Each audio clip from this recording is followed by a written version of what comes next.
بسم الله الرحمن الرحیم. د هرات ملي ټلویزیون درنو قدرمن لیدونکو په سلامونه مو هرکلی کوم.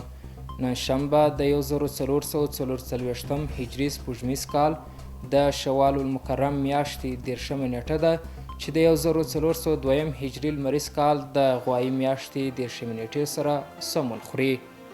په سر کې د څو خبرونو سرټکي.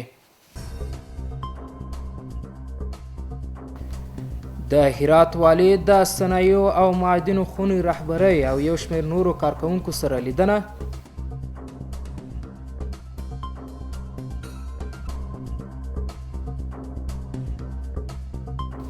د هرات ځوانانو لخوا جوړ شوي 2 موټرونه د یوې غونډې په ترڅ کې نندارې ته وړاندې سوه.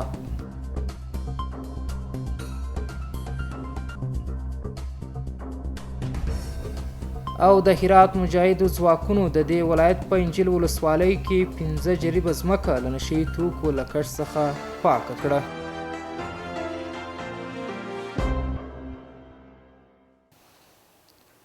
اوس هم بشپړ خبرونه. زه محمد ولی عمري یم.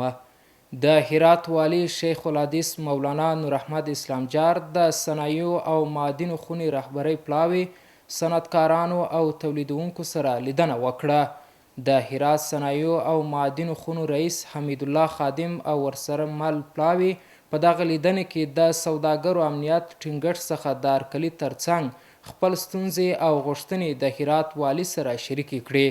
د هغوی په خبره بازار ته د بهرنیو هیوادونو څخه د ورته محصولاتو واردېدل د دې لامل کیږي چې د کورنیو تولیداتو بازار ټکنی کړي. دغه سوداګرو او صنعتکارانو د هرات والي څخه وغوښتل چې د بهر څخه د ورته محصولاتو واردېدو مخنیوی وکړي.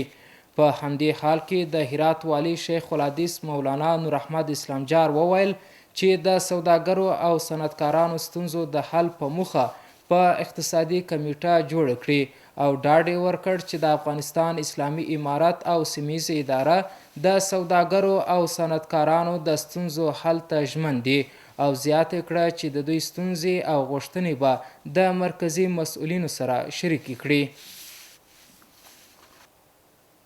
د هرات انجیل ولسوالۍ اړوند د اوسني ګنج نږدې کلیو استازو د هرات والي شیخ الحدیث مولانا نور احمد اسلام جار سره لیدنه وکړه. هغوی د اوسنۍ سیمې څخه ومسلخ ته د ګنج لیږد په اړه خپل اندېښنې د هرات والي سره شریکې کړې او زیاته کړه که چیرې ګنج د اوسنۍ سیمې څخه ولېږدول سي دوی د خپلو څارویو د لیږد لپاره د لارې کرایې ورکولو توان نه لري. هغوی د هرات والي څخه وغوښتل چې د ګنج لیږد وځنډوي. بلخوا هم د هرات والي شیخ الحدیث مولانا نور احمد اسلام جار وویل چې د اوس لپاره تر نامعلومه وخته د ګنج لیږد ځنډوي خو خلک دي د هرات مسلخ ته د ګنج لیږد لپاره چمتووالی ولري. د هرات د اطلاعات او کلتور رئیس دغه ځوان اختراع کوونکی چې د روباټونو او پوځي وسلو بیلابیل ډولونه اختراع کړي ستاینه وکړه. د اوبې ولسوالۍ یو ځوان اختراع کوونکی عبدالصابر د هرات د اطلاعات او کلتور له رئیس سره په خبرو کې وویل چې داسې روباټ موټر یې جوړ کړی چې د موبایل اپلیکیشن په نښلولو سره حرکت کوي. هغه د هرات د اطلاعات او کلتور له رئیس سره په خبرو کې وویل چې اوس هم هر ډول پوځي وسلې جوړوي چې د اسانتیاو په لرلو سره به یې په عصري بڼه جوړیدای سي. عبدالصابر له مولانا حقاني څخه وغوښتل چې د خپلو نوښتونو د جوړولو په برخه کې ورسره همکاري وکړي.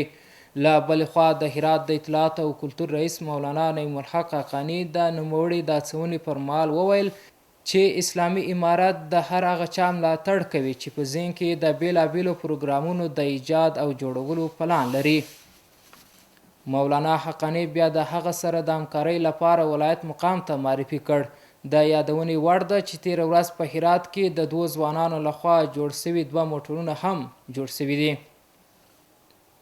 د هرات د امنیه قومندانۍ له نشه یي توکو سره د مبارزې مدیریت مجاهدو ځواکونو د دغه ولایت د انجیل ولسوالۍ په توبریان کلي کې د شاوخوا 15 جریبه ځمکه د تریاکو د کښت څخه پاکه کړه. دوی همداره زیاتوي چې د دې په تړاو یې 2 تنه هم نیولي دي. نور حال په چمتو کړي راپور کې. شاوخوا 15 جریبه ځمکه چې د تریاکو تر کښت لاندې وه پاکه سوه. د امنیه قومندانۍ د نشهیي توکو په وړاندې د مبارزې مدیریت مجاهدو مسؤلانو وایي دغه اندازه مځکه د انجیل ولسوالۍ په توبریان کلي کې شتون لري چې تر دې پیژندنې وروسته له دغه توکو څخه پاکه سوه. د هرات ولایت د انجیل ولسوالۍ مربوطات د تایبریان په کلي کې تقریبا 4.5 جریبه یا 5 جریبه د تاریاکو کښت دی چې دلته نن کشف شوی و او نن هغه دی تاسو وینئ چې دلته موږ ټکټر راویستی دی او اوس یې تخریبوو. د هرات د نشهیي توکو په وړاندې د مبارزې لوی مدیر په دوام کې ټینګار کوي چې د کوکنارو د کښت د لمنځه وړلو د کمپاین له پیل څخه تر اوسه پورې څه د پاسه 600 جریبه ځمکه د کوکنارو له کښت څخه پاکه سوې ده. په ټوله ولسوالۍ کې زموږ تخریب په شاش کال تقریبا 600 جریبه ته رسېدلی چې هغه موږ په ټوله ولسوالۍ کې 600 جریبه مځکه د تاریاکو د کښت پاکه کړې ده. خو زموږ عملیات اوس هم جریان لري، اوس هم په بعضو مختلفو ولسوالیو کې څه ناڅه کښتونه شته، اوس هم کار شروع دی. د په خپلو خبرو کې زیاته کړه چې په ټول هرات ولایت کې د کوکنارو د لمنځه وړلو بهیر په بشپړه توګه تر پاکولو پورې دوام لري. باید وویل سي چې په دې وروستیو میاشتو کې په هرات ولایت کې د نشهیي توکو په وړاندې د مبارزې ادارې لخوا د کوکنارو د کروندو د پاکولو په برخه کې ډېرې هڅې شوي دي او په دې برخه کې سترې لاسته راوړنې هم لري. د زیارتجاه کلي اوسیدونکو د هرات د اطلاعات او کلتور له رئیس سره په کتنې کې د دغه کلي تاریخي عبیداتو ته د پاملرنې غوښتنه وکړه. د هرات ولایت د ګذرې ولسوالۍ د زیارتجاه کلي یو شمېر اوسیدونکو د هرات د اطلاعات او کلتور له رئیس مولانا نعیم الحق حقاني سره په کتنې کې وویل چې د زیارتجاه ساحه له 10 عبیدو څخه پورته تاریخ لري. د هرات د اطلاعات او کلتور له رئیس سره په کتنه کې له هغوی وغوښتل چې د دغه کلي تاریخي عبیداتو ته پاملرنه وکړي. دوی دا هم وایي چې له تیرو کلونو راهیسې په دې سیمه کې یو کتابتون جوړ شوی، خو د دغه کتابتون د بډاینې لپاره کار ته اړتیا ده. د هرات د اطلاعات او کلتور رئیس ژمنه وکړه چې د دغه ولایت د ټولو تاریخي عبیداتو د بیا رغونې لپاره پلان لري. ښاغلی حقاني وایي هغه تاریخي عبیدات چې له خطر سره مخ دي د دې ادارې لومړیتوب او پاملرنه ده. همداراز مولانا حقاني زیاته کړه چې دی به په سیمه کې د زیارتجاه د لیدنې پر مهال له تاریخي ځایونو څخه لیدنه وکړي. د هرات د ځوانانو لخوا جوړ شوي 2 موټرونه د یوې غونډې په ترڅ کې نندارې ته وړاندې سول. د موټرونو جوړونکي وایي چې دغه موټرونه یې په خپل لګښت په 6 میاشتو کې جوړ کړي دي. دوی د اسلامي امارت له مسؤلانو ملاتړ غواړي. د سیمې ادارې مسؤلانو ټینګار کوي او ژمنه کوي چې د کورنۍ تولیداتو ملاتړ به کوي او د استعدادونو د لا ودې لپاره به هیڅ ډول هڅې ونه سپموي.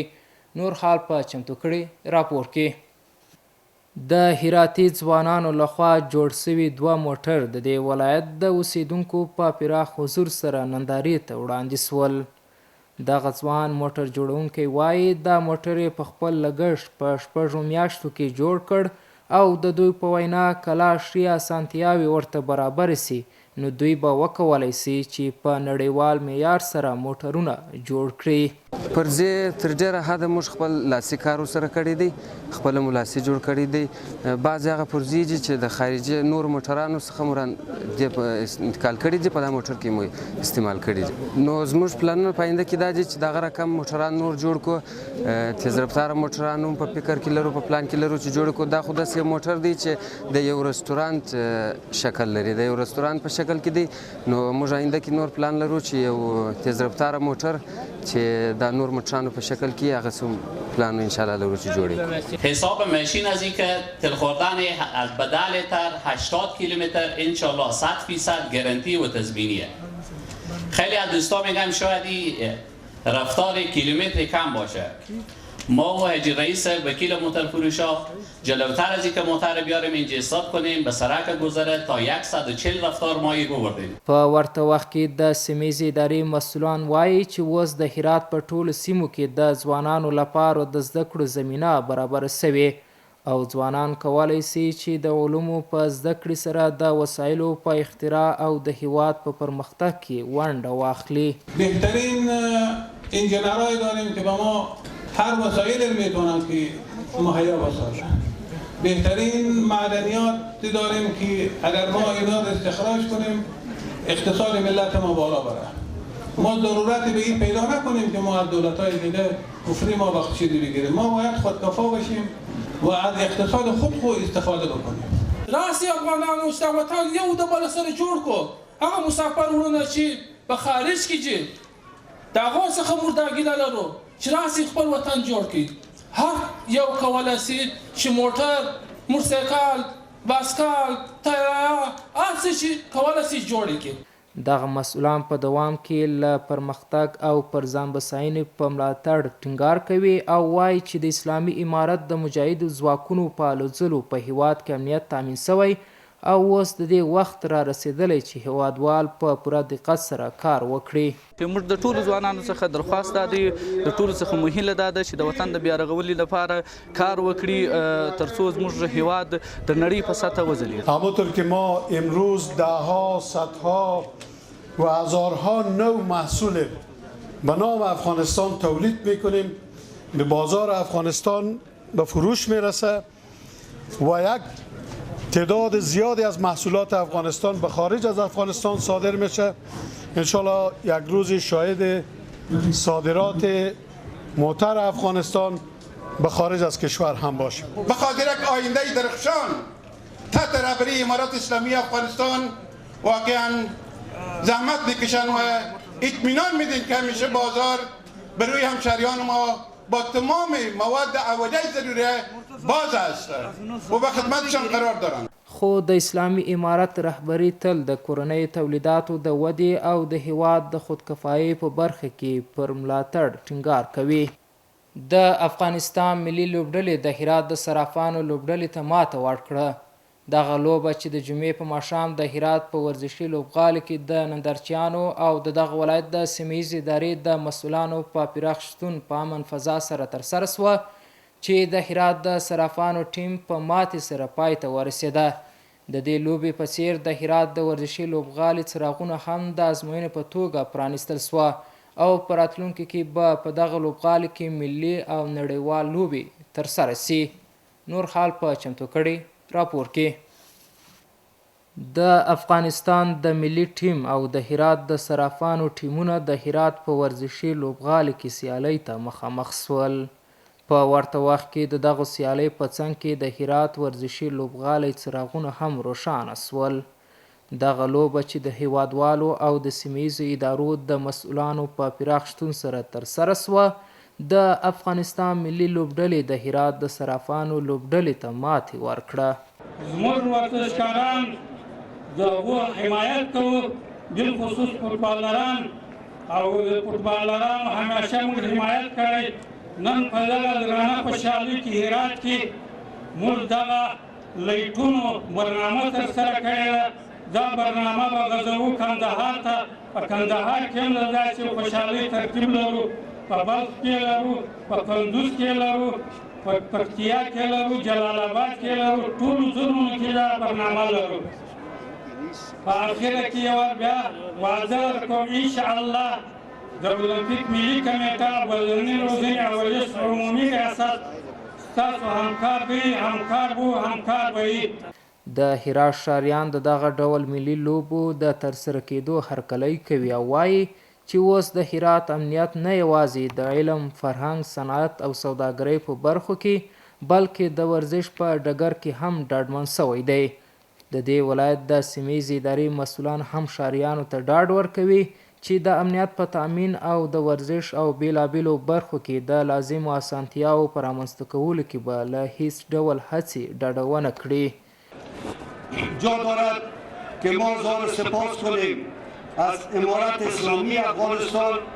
جا دارد که ما زار سپاس کنیم از ریاست تربیت بدنی فوتبال افغانستان که در تمام ولایات افغانستان ورزش تماما مساویانه تماما امکانات برشان اجرا کردن. ارزش فوتبال برای شما، برای امارت اسلامی افغانستان، ارزش فوتبال براتون درک میشه. این احساس مردم که ببینین، علاقمند مردم میگیرین برای فوتبال، شما خودتون شاهد میباشین که ما هزار سپاس از زمینهای خوب و رشد که امارت اسلامی افغانستان داشته. امروز این رویداد بزرگ جهان مشاهده میکنه. فدراسیون جهانی فوتبال فیفا مشاهده میکنه. فدراسیون آسیا AFC مشاهده میکنه. میبینه که چقدر امارت اسلامی افغانستان و چقدر مردم در این شرایط آزادانه بدون قید و شرط میاین مسابقات خود انجام میده. این افتخار برای ملت افغانستان است و این افتخار برای امارت اسلامی افغانستان است. دا په داسې حال کې ده چې د هرات ورزشي لوبغالی په معیاري ډول د څراغونو او لازمو ملحقاتو سمبال دی او پکې ملي او سیمه ییزې لوبې ترسره کیږي. د سیالۍ ګټونکو ته د جایزو ویشلو پروګرام په هرات ښار کې د قرآن او سنت سره نیکبختۍ تر عنوان لاندې ترسره سوه. دغه پروګرام چې د رحماني ښوونیز مرکز لخوا جوړ سوی ویل کېږي په تیرو 6 میاشتو کې د دویم ځل لپاره په لاره اچول سوی دی. د دغه پروګرام ګډونوال هم د دیني معلوماتو د مطالعې او ترلاسه کولو د کلتور د ودې په موخه د سیالیو جوړول ارزښتناکه بولي. نور حال په چمتو کړي راپور کې. د قرآن او سنت سره نیکبختۍ تر سرلیک لاندې د سیالۍ ګټونکو ته د جایزو ویشلو لړۍ د ټولنې له بېلابېلو برخو څخه د سلګونو کسانو په شتون سره پیل سوه. دغه پروګرام چې د رحماني ښوونیز مرکز لخوا جوړ سوی و د دې سیالیو یو شمېر ګټونکو ته ډالۍ ورکړل سوې. این برنامه هم برنامه به نام سعادت با قرآن و سنت کتابی که خود ماهر نوشتیم و تالیف کردیم که حدود 3 ماه پیش در سطح ولایت مراسم مسابقه تحت نام سعادت با قرآن و سنت برگزار کردیم که انشاءالله برای اشخاصی که شما حاضر بودین و دیدین که جوایز داده شد و نتیجه امتحان و ثمره امتحان برادرها انشاءالله امروز مراسم گرفته بودین. نوموړی همدارنګه زیاتوي چې په تیرو 6 میاشتو کې دا دویم پروګرام دی چې په هرات ولایت کې په لاره اچول سوی او دا بهیر به په راتلونکي کې هم دوام وکړي. د دغه پروګرام ګډونوال هم خلکو ته د علم حاصلولو او نیکو کارونو ته بلنه ورکوي. این عمری که ما سپری می کنیم، این فرصتهایی را که از دست می دهیم، باید این فرصتها مشحون و مملو از علم و فضیلت و خیر و برکت باشد. باید ما عنصر مفید در جامعه خود باشیم، عنصر نافع باشیم، علم نافع کسب بکنیم. یو شمیر جایزې ګټونکي هم د دغه ښوونیز مرکز د مسئولینو دغه کړنه ستایي. به همین امتحان شرکت کرده بودم، برنده شدم، باز بیان بخش جوایز موتورسیکل تنها جایزه گرفت. دا پروګرام په داسې حال کې په هرات ښار کې جوړیږي چې تر دې وړاندې هم په دغه ولایت کې ډیر داسې پروګرامونه ترسره سوي دي. یو اندازه نشهیي توکي د چشت شریف ولسوالۍ د امنیه قومندانۍ لخوا کشف او ترلاسه سول. د چشت شریف ولسوالۍ د امنیه قومندانۍ منصوبینو په یاد ولسوالۍ کې د یو لړ کشفي عملیاتو په ترڅ کې 200 کیلوګرامه سوت او 150 کیلوګرامه یومه یا یومان چې د نشهیي توکو په تولید کې کارول کیږي کشف او ترلاسه کړل. د دې قضیې په تړاو 3 تنې نیول سوي او اوس د امنیتي ځواکونو تر څارنې لاندې دي. په هرات ولایت کې د اسلامي امارت د ځواکونو لخوا یو تن د نشهیي توکو د قاچاقو په تور ونیول سو. د هرات ولایت د نشهیي توکو په وړاندې د مبارزې مدیریت د یو کشفي عملیاتو په ترڅ کې یو تن د دې ولایت له اړوند مربوطاتو څخه د نشهیي توکو د قاچاق په تور نیولی دی. له دغه کس څخه 110 کیلوګرامه نشهیي توکي ترلاسه سوي او اوس تر څارنې لاندې دي. اوس هم ستاسو پام راړوم د سبا ورځ د هوا اټکل. ګرانو دوستانو د ما سلامونه ومنئ، شپه مو په خیر. اوس هم پاملرنه وکړئ د سبا ورځې د هوا حالاتو ته. یک شنبه هرات شهر نیمه وریځ الوار درجه 22 تیتای 22، غوریان نیمه وریځ الوار درجه 18 تیتای 22، کروخ نیمه وریځ الوار درجه 14 تیتای 21 او پشتون زرغان نیمه وریځ الوار درجه 18 تیتای 22. اوس هم یو ځل بیا د څو خبرونو سرټکي. د هرات والي د صنایعو او معدنو خونې رهبرۍ او یو شمېر نورو کارکوونکو سره لیدنه.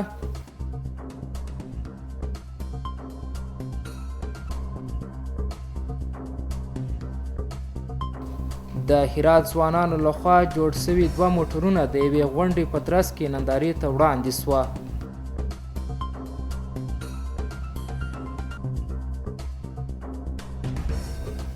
او د هرات مجاهدو ځواکونو د دې ولایت په انجیل ولسوالۍ کې 15 جریبه ځمکه له نشهیي توکو له کښت څخه پاکه کړه.